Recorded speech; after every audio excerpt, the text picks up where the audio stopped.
ഇനി എനിക്ക് ധൈര്യമായി സജസ്റ്റ് ചെയ്യാം. നേത്ര സംരക്ഷണത്തിന് നമ്മുടെ Ahalya. Ahalya foundation eye hospital, കേരളത്തിൽ എല്ലായിടത്തും. വാടനംകുറിശി സുബ്രഹ്മണ്യൻ കോവിൽ തൈപ്പൂയ മഹോത്സവം ആഘോഷിച്ചു. 8ഓളം ഉപാഘോഷ കമ്മിറ്റികളുടെ തേർ സംഗമവും ഉണ്ടായിരുന്നു. വാടനംകുറിശി സുബ്രഹ്മണ്യൻ കോവിലിൽ തൈപ്പൂയ മഹോത്സവം ആഘോഷിച്ചു. തൈപ്പൂയ മഹോത്സവത്തിന്റെ ഭാഗമായി രാവിലെ ക്ഷേത്രത്തിൽ പ്രത്യേക പൂജകൾ, തേർ വഴിപാട് എന്നിവയും നടന്നു.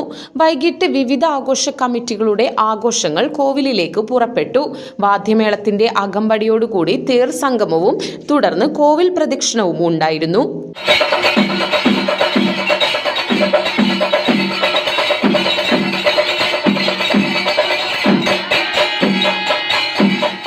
8 തേരാഘോഷ കമ്മിറ്റികളാണ് തൈപ്പൂയ മഹോത്സവത്തിൽ പങ്കെടുത്തത്.